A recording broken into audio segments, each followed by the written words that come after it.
as opposed to we just were talking about Israel here. So we've gone from small to big. So Robin and Maurice. Thank you, Spencer.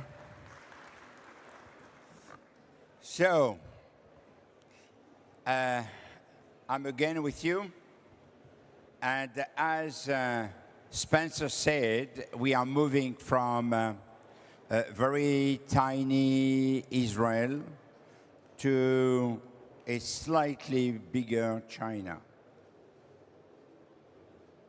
How many times China compared to Israel? Well, I don't know. Israel is very innovative in terms of innovation. Maybe Israel is bigger. I understand that they would like to merge. Just before we enter into this conversation, I would like to explain why I have decided to do the 2 Chinese sessions myself. There is a very serious reason behind. I'm a great admirer of China and what the Chinese have been able to achieve. My first trip in China was probably before you were born. I saw the communist country. I saw how this country was doing in those days. I saw the Tiananmen place with almost nobody. Only some it has bicycles. Changed certainly a lot. And I have seen all the developments, and I have been several times, and I have seen the growth and the formidable energy of this country. So for me, it's a great pleasure and a great honor to have you. Oh, thank you. Thank you for inviting me here. No, it's really something which I feel it's a great honor. I know that you have done an incredible thing. Robin is a co-founder and the CEO of Baidu. For the people who don't know Baidu, you think about Google, you translate it in Chinese, so you go to Google Translator, and you put Google, you put Chinese, and you find Baidu. The first question I have for you is, are you Larry or are you Sergey? It's hard to compare Baidu with Google that way. I'm the CEO from the very early stage of Baidu, and along the way, I have been chairman and CEO. Sometimes I thought it's not that fair. I'm just one man competing with 3 great men in Silicon Valley. Yesterday, you have Eric Schmidt here, and there's Larry, there's Sergey. They're all super smart people. And I have to, unfortunately, compete with them. Yes, for dumb people, you're not doing bad. Huh? I said that for dumb people, because if they are smart, you are dumb. Yeah. When we see what you are doing, you are not so bad. Well, I'm sort of lucky in the sense that when I went back to China from Silicon Valley, there were only less than 10 million people who have access to internet in China. And today we have more than 700 million people. So we enjoy. And they are all using Baidu. They're all using Baidu. We enjoyed on a daily tremendous basis. ride. Yeah.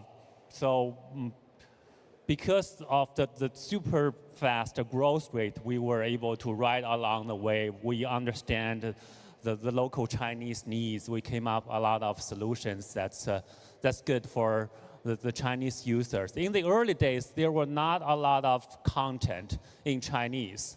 So I worry about a very different problem that the Googles worried in the US. I worry, how could we help our users to create more content instead of just using technology to index whatever is already there on the internet.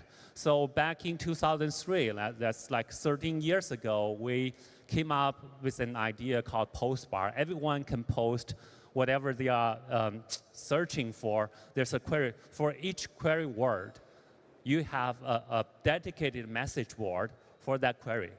Today, we have tens of millions of bars or message board. People ask questions, discuss things. They create a lot of content based on the infrastructure we set up. So instead of just indexing whatever is there on the internet, we created infrastructures for users to create content for us, for the Chinese users. Postbar is one thing, then there's Baidu knows, Baidu知道. People ask questions, and other people answer questions. Today, there are hundreds of millions of questions asked, answered. If you post a question, chances are that it will be answered in 30 minutes. And then there's Baidu Encyclopedia, right? Kind of equivalent to Wikipedia, but it's owned by Baidu. And there are also hundreds of millions of entries edited by our users. So we helped to set up infrastructure for users to create content and serve the Chinese users. This is very interesting because we have seen early on that with Tencent that in fact they found a different way than Facebook, and they have been able to be very different. We see that with Baidu, you are doing exactly the same. You are different from Google. You are not only Google, you are also Wikipedia. And not only you are this, but you are also a tool of interaction between the users, between themselves. So one can put a question, and 1,000 million of people can answer the question. So that is quite unique. And this leads me to, before speaking more about Baidu, to speak about the Chinese environment and the Chinese ecosystem. It is quite impressive.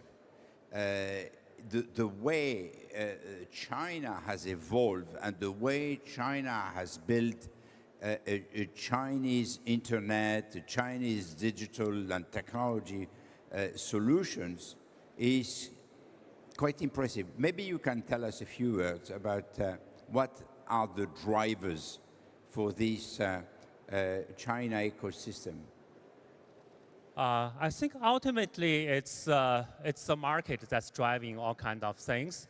The demand from the users, they look for things that's probably different from elsewhere in the world because it's an emerging market. Like I mentioned before, we had less than 10 million users 16 years ago. Today we have more than 700 million users. And along the course, because it has been growing so quickly, we have to address the growing problem. In the early days, for example, Google probably doubles their index every year, and we triple our index every 6 months because the content in Chinese available on internet grow much faster than the average or than the English world of the internet. So why that? Because more and more people went online in China, and more companies start to create content in Chinese. Before I went back to China, I worked in Silicon Valley. And when I decided to go back, I talked to a few of my friends and asked for their advice. What should I do when I go back to China? One of them actually suggested you should do an automated translation service because there are so much information in English, but very little information in Chinese. So you should work on an automated translation service so that Chinese people can have access to the English content. I decided not to do that at that time because I believe that the amount of information in Chinese will become larger and larger. And that proved to be true later on. So you mean that if somebody gives you an advice, the first thing that you do is to do not follow the advice? Well, I listen to a lot of people, but I need to analyze by myself. I typically hear from a lot of people, and I discuss with a few of them, but ultimately I make the decision by myself. So, going back to Baidu, if, as I said with SY, can you tell us what is the main differences between Baidu and Google? Yeah, I guess many of you here are not regular Baidu users, so I actually prepared a short presentation. So I'll go through this with you to tell you what we do. Yes, this will be very useful. I'm sure that we will learn a lot. So we are the #1 search engine in China with more than 70% of the market share. We answer billions of queries every day, mostly for Chinese, but we also have users from more than 100 different countries. We have more than 40,000 employees as of today. And like I mentioned, we serve a market of more than 700 million users. That's a 50% penetration rate, which means we still have room to grow. You know, China has 1.3 billion people, and the number of internet users will keep growing.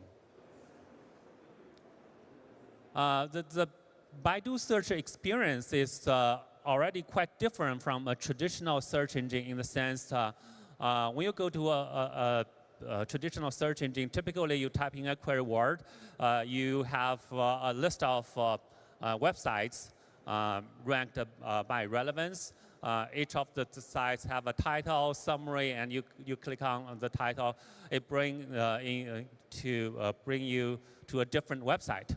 But for Baidu, for many of the queries, we already give you an experience pretty much like a Facebook news feed. When you search for something, you can see from the screen that you have a page that's like a humanly edited page with a lot of graphics, neatly organized around the topic.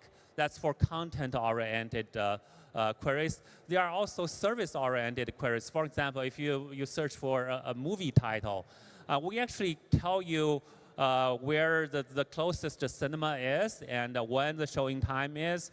And you can go there on the Baidu search app and find the seat map of that showroom and choose which seat do you want to buy and place the order using Baidu Pay.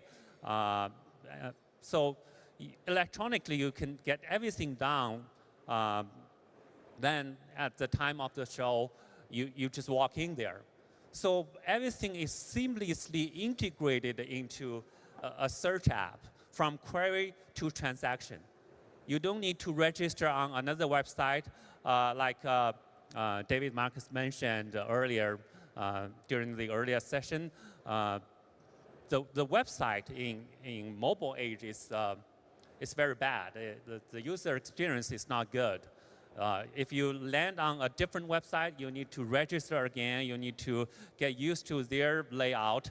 But in China, people search for no matter information or services. They get the seamless integration without leaving the Baidu search app. We have everything there. We connect people with information. We connect people with services too. And of course, we also support voice. Eric Schmidt mentioned that 20 to 30% of the Google queries are already searched, and we have seen similar things going on in China. A lot of queries can be answered in voice because thanks for deep learning and artificial intelligence in general, we can understand people's voice much better than before. We have a dedicated virtual assistant called Duer. It can do conversation, can chat with people, can order takeout delivery for you, can buy movie tickets for you, can reserve a restaurant for you, and it can play music for you. So this can all be done in natural language. One example is that we actually placed our virtual assistant at a Kentucky Fried Chicken store in Shanghai because it's in a very dedicated purpose environment. It can actually do a very good job. I can show you a short video on how this assistant can place orders for customers in Shanghai.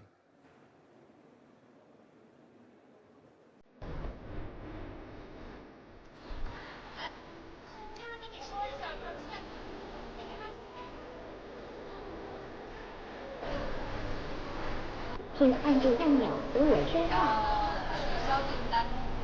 请问确认下订单码？支付成功了，您的点开号码已显示在旁边的大屏幕上，请在。I don't need on queue here. It is very convenient here.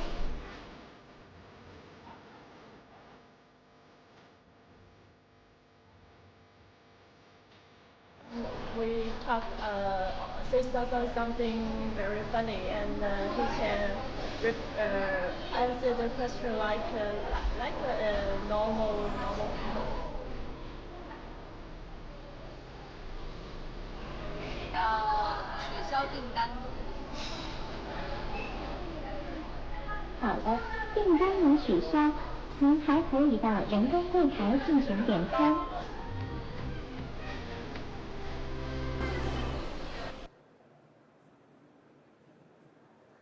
Funny. Yeah.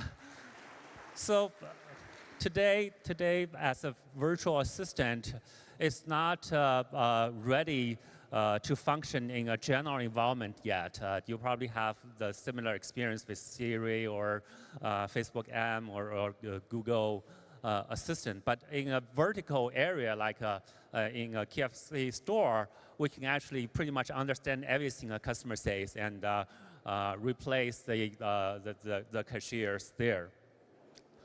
Then on a more general basis, we have this Baidu Brain that is pretty much the core artificial intelligence engine behind many of the Baidu services, including our self-driving car, our financial services. We have joint ventures with Allianz, with CITIC Bank, with Pacific Insurance Company. We use our AI technology and big data to do creative services in the financial area. We also have innovation in education. Education is one of the largest advertising sector for Baidu. We actually work with thousands of educational institutions for many, many years. They advertise on Baidu. We know how good their services are. We know how much their students will make after they take those kind of training. In China, there are a lot of vocational schools. People go there to learn cooking, to learn car repairing, those type of services. But for those potential students, they typically do not have any credit history. They never made money before. They were like just teenagers without college degree. No bank will lend them money, but we do. We understand how good those educational institutions are. We understand how much their students will make. So we were able to lend money to those potential students and help them to get necessary training and find jobs. So for this, we also use our Baidu Brain. We use our big data to come up with a decision whether we should lend money to those potential students. We also have an innovative program called the User Protection Program. We pile up 1 billion RMB, which is about 150 million US dollars, for users who search on Baidu. It's the internet, there are frauds.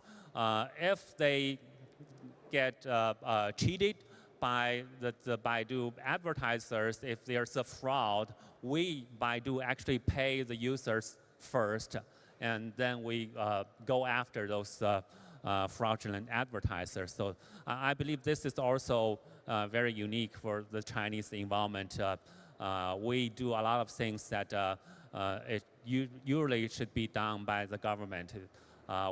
Because we are early, everything is new on the internet. We have to protect our users so that they have a peace of mind when they use the Baidu service. So this is a brief introduction about Baidu. It's quite impressive because when we look at this, it's a search, a conversation, an encyclopedia, Wikipedia, a bank, e-commerce, protection. What's missing? There are a lot. The internet in China is still growing very, very quickly. In communication, Tencent is very, very successful. In e-commerce, Alibaba is very successful. And even in search, I think there are more search engines in China than there are in the US or in Europe. We face a lot of competition, and I wake up typically 3 or 4 a.m. in the night and worry about the future of Baidu. In the early days when mobile came up, I worry about, okay, could we survive in the age of mobile? We designed our search for a desktop experience, but on mobile, the screen's smaller, the internet is slower, and people pay a higher fee for bandwidth. Things like that, but we eventually found that mobile is actually a better thing for search.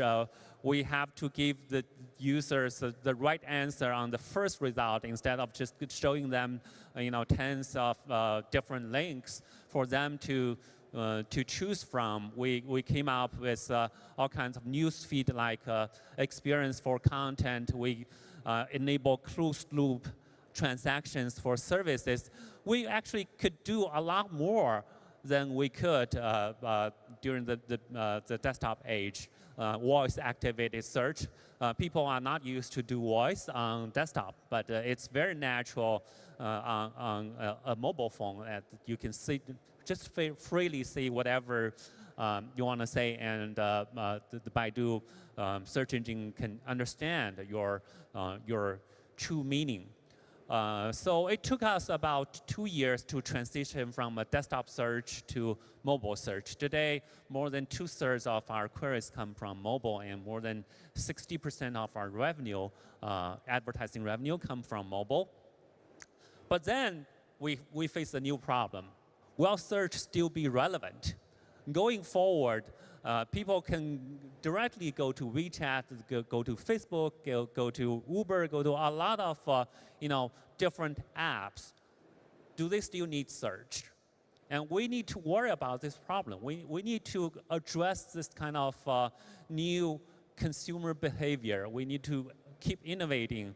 We need to come up with better solutions for our users. So there are lots of things we worry about, and the more you worry, the more opportunities you have, the more innovation you can come up with. So you mean that the next frontier for you is to move away from search and to invent new services? I wouldn't say move away from search, but there are a lot more opportunities than search. I think going forward, people will still rely on search for a lot of things, information or services. But we can actually do a lot more. For example, finance. We can lend people money for those people, underprivileged people. They could never borrow money from any bank. We can... so you can do microcredit? Yes. Not necessarily micro. We actually can lend people, tens of thousands of dollars if necessary, because we know that they can pay us back. We have a better understanding of those people before they even accumulate any credit. And we, of course, have self-driving cars. Every day, more than 500 people get killed in car accidents in China alone. So if we can come up with a working self-driving car one day earlier, we save more than 500 people's life. There are lots of opportunities. So you will be building new services. What will be the role of advertising in all these new services? Well, I think advertising will still be very, very important. Like I mentioned, on Baidu, you can find content. Along the content, there might be advertisement. For service-oriented queries, we enable people to pay. So the form may not be the traditional form of advertising. For example, if you open up Baidu Maps, we've actually found most of the people who book a hotel room on Baidu Map, they book it on the same day. Traditional people would book a hotel room 1 week in advance or even 1 month in advance. But on Baidu Maps, they book hotel on the same day. They are already in the city. They just look for the nearby hotels and they just pick one. And when they book hotels, we take a commission from our partners. That's not necessarily traditional advertising anymore, but it's close, right? We help those hotels to find their customers. We just take a cut in the form of commission. But on a more general... It's not a conflict when you have a search on hotels, you make a recommendation and you get a commission from the hotel. This is not a conflict issue? Oh no. I think we serve both sides. We serve both the users. They really need to find a hotel nearby. They are already in the city. They need a place to sleep in the night. But for those hotels, they need customers. So we're just doing matchmaking here. So you will, the next one is to create a dating system. Well, I'm sure there are lots of companies creating dating system, but ultimately, as a platform, our job is to do matchmaking. Even for offline retail stores, on the way to here on the plane, I read a Harvard Business Review article that says a Temple University professor recently did a very large-scale experiment for offline department store advertisement. If you try to drive those customers who only shop online to your offline store, the profit for the retail store goes up 800%. On the other hand, if you try to drive those people who typically shop offline to your online website, your profit actually drops. It becomes negative. So what we're trying to do is to use the Baidu services, use our online presence to drive users to the offline stores so that the retailers can make more money. There are a lot of opportunities like this in China and elsewhere too. What is the share of revenue that you derive from advertising? What users derive from advertising? What Baidu, what in your revenue, when you look at the pie of revenue, yes, the advertising represents what share of the whole? It's more than 90%. It's quite high right now. It's still there. Yeah. And you have the objective of getting it down? Yeah, it will gradually go down as we embrace more business models. For example, the hotel example, right? That's a commission-based revenue. Yes. So you will develop more this kind of services where you can get revenue from third party? Yes, exactly. Okay. Have you thought of going away from, not away, going in foreign countries and to go to Europe or to the US? Yes. You have seen the investment of Tencent in gaming in Europe. Are you thinking about making investment in Europe? Yes, definitely. I think eventually we will go into Europe, US, and many other places. Right now, we have presences in Japan, in Brazil, Indonesia, Thailand. We are in a number of countries, but we need to find the new battleground. Search is maturing, and mobile is very different from desktop. We need to find ways to access this kind of new market. Yesterday, when I walked in the retail stores in Paris, I found nobody but the Chinese travelers. So we need to enable our users to find good retailers here in Paris, right? We have a map service.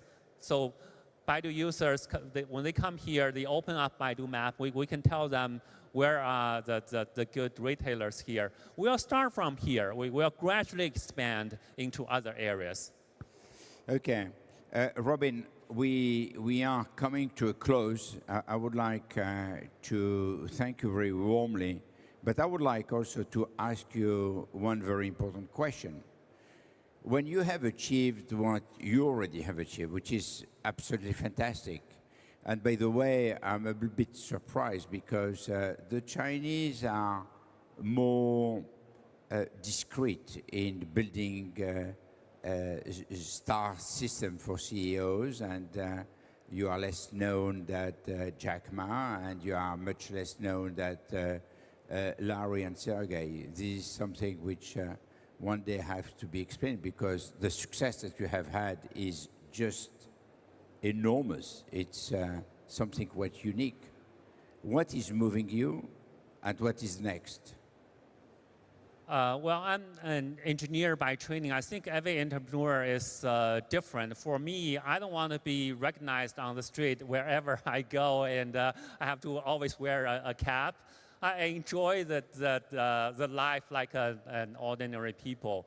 But because of my background, I'm very excited about the possibilities that technology can bring to the world.